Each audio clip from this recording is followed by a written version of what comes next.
Assalamualaikum warahmatullahi wabarakatuh. Apa kabar kalian, anak-anakku kelas 11A? Mudah-mudahan dalam keadaan sehat walafiat ya, sehingga bisa menerima pembelajaran pada pagi hari ini.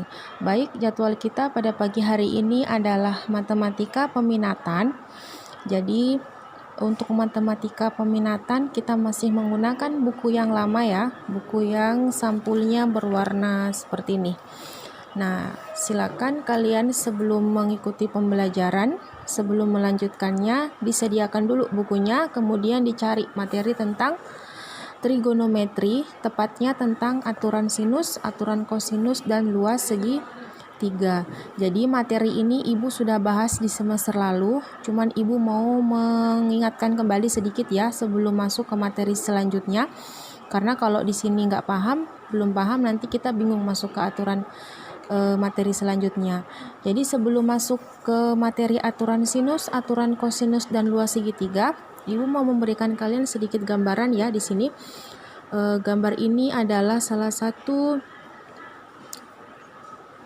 contoh dalam kehidupan sehari-hari yang dapat kita selesaikan dengan menggunakan aturan sinus, aturan kosinus, dan luas segitiga, atau dengan kata lain kita bisa menggunakan materi yang akan kita pelajari untuk menyelesaikan masalah kehidupan sehari-hari itu pada bidang apa saja.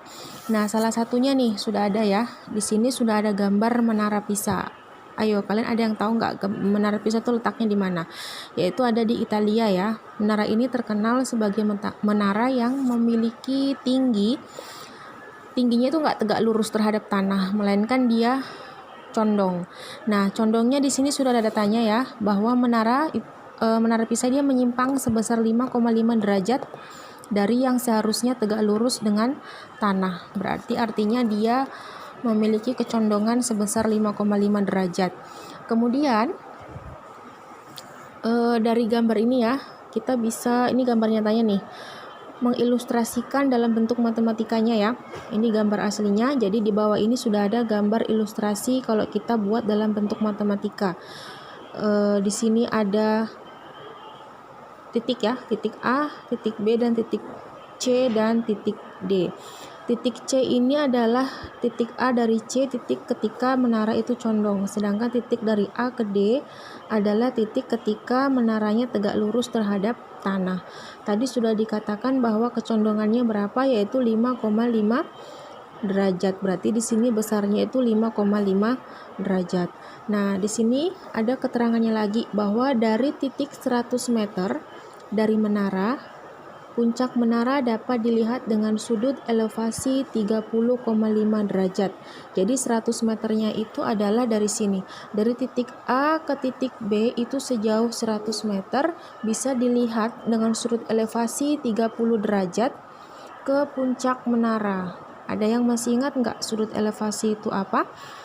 Yaitu sudut yang dibentuk dari pengamat ya, pengamat terhadap puncak objek atau puncak dari objek yang pengamat amati. Jadi sudutnya elevasinya itu 30,5 derajat. Nah, di sini ada pertanyaannya. Bagaimanakah menentukan tinggi Menara Pisa menggunakan trigonometri? Jadi kita disuruh menentukan tingginya ini berapa jika kita menggunakan materi trigonometri. Bisa nggak kita menentukan tingginya ya? Ternyata bisa. Jadi permasalahan tersebut dapat digambarkan seperti gambar di samping ini udah digambarkan. Kemudian di sini besar sudut BAC itu sama dengan berapa kalau sudut siku ya, yaitu 90 derajat. Di sini 90 derajat dikurangi dengan kecondongannya tadi berapa, yaitu 5,5 derajat. Jadi di sini besarnya 90, tapi karena menaranya condong 5,5, berarti sudutnya dikurangi dengan 5,5 derajat. Sisanya berarti ini 84,5. 84,5 adalah sudut yang di sini. Ya, sedangkan 5,5 adalah sudut yang di sininya. Gitu. Kemudian yang kedua ada besar sudut ACB. Ini ya, ini A, ini C, dan B. Besarnya berapa? Yaitu 180 derajat dikurangi 84,5, kemudian dikurangi lagi dengan 30,5 derajat. Dari mana dapatnya 180? Kalian masih ingat? Yaitu besar sudut segitiga keseluruhan adalah 180 derajat. Tadi sudah diketahui bahwa sudut elevasinya 30 derajat. Kemudian sudut A-nya tadi setelah dikurangi dengan kecondongannya yaitu 84,5.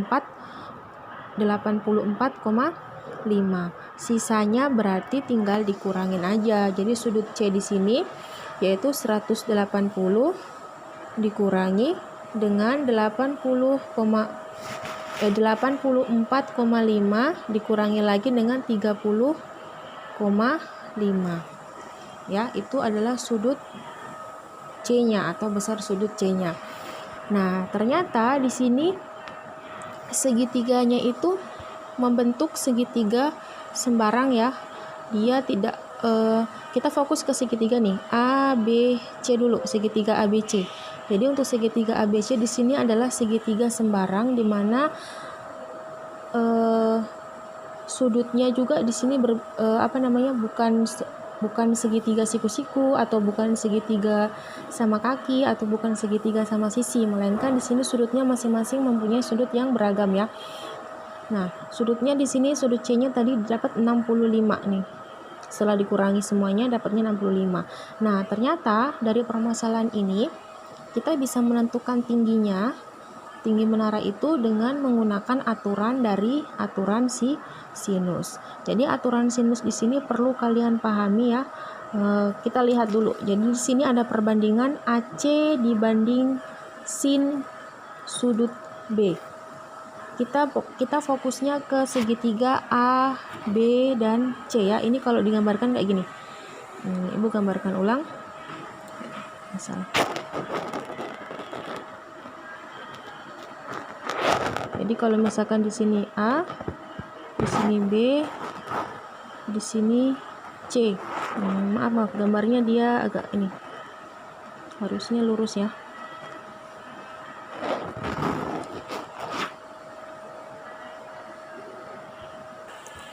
Nah, segitiganya segitiga sembarang, dia tidak berbentuk siku-siku dengan tepat ya. Nah, kita gunakan perbandingan sudut pada aturan sinus. Jadi ada sudut A, sudut B, dan sudut C nih. Sudut A, sudut B, dan sudut C. Jadi di sini AC yang ini ya, A ke C, dia berpasangan dengan sudut B.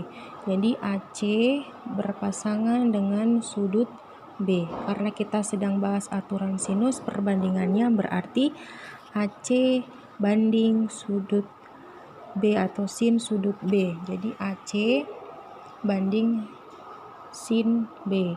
Berarti kalau misalkan di sini AB, dia berbanding dengan sudut sin C di sini. Kalau di sini BC, dia berbanding dengan sin sudut A. Artinya sudut dengan sisi di depannya itu berbanding ya. Perbandingannya adalah panjang sisinya dengan besar sudut di depannya. Panjang sisinya ini dengan sudut di depannya. Panjang sisi yang ini juga dia berbanding dengan sudut di depannya.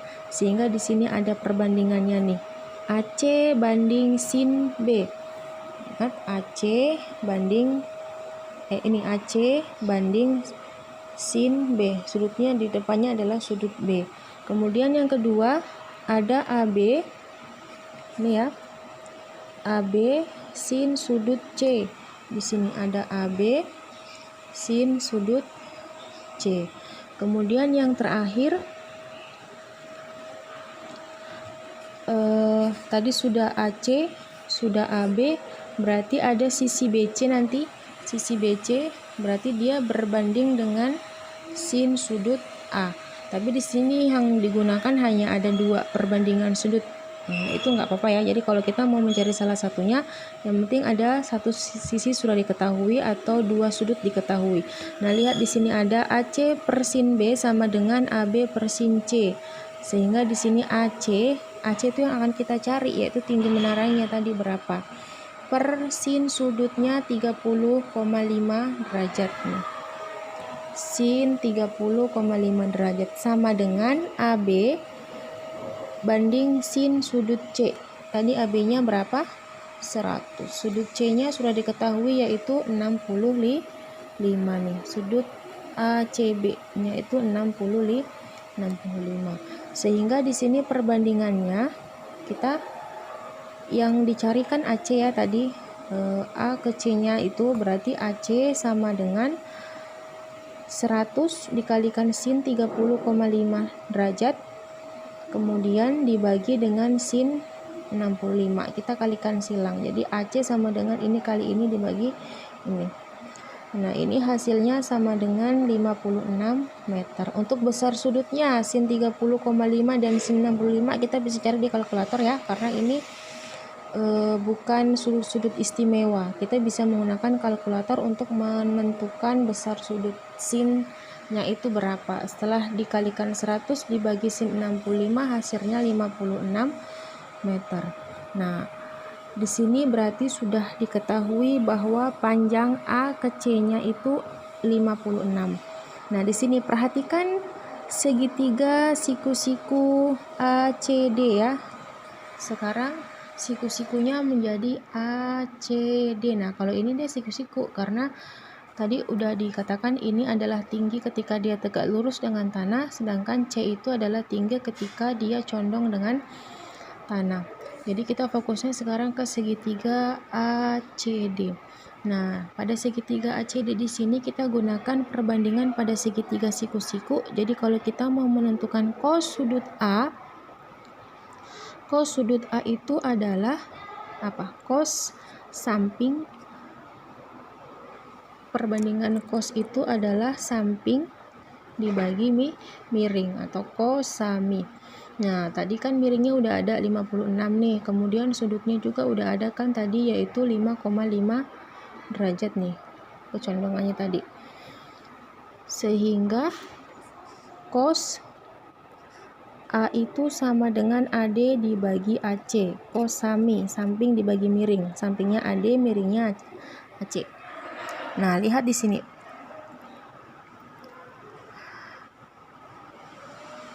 Tadi kita mencari panjang AC, sekarang kita mencari panjangnya AD nih. Panjang atau tingginya menara terhadap tanah yang tegak lurus itu berapa?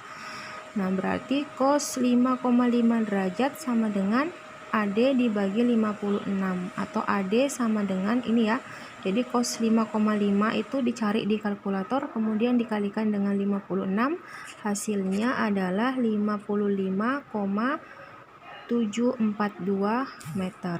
Jadi tinggi menara pisahnya yang sebenarnya dihitung yaitu adalah tinggi terhadap tanahnya, tegak lurusnya itu berapa, tinggi tegak lurusnya ya, tinggi tegak lurus menara terhadap tanah itulah tinggi yang sebenarnya, yaitu 55,742 meter. Nah, itu adalah salah satu bentuk penerapan dari aturan sinus untuk menentukan tinggi suatu bangunan atau tinggi menara. Baik, mungkin itu saja dulu yang Ibu bahas. Ini adalah pertemuan awal sebelum masuk ke bab-bab selanjutnya. Mudah-mudahan kalian paham ya. Kalau misalkan nanti nggak paham bisa kita ulang kembali atau silakan kalian tanyakan ke Ibu langsung melalui chat pribadi. Baik, assalamualaikum warahmatullahi wabarakatuh.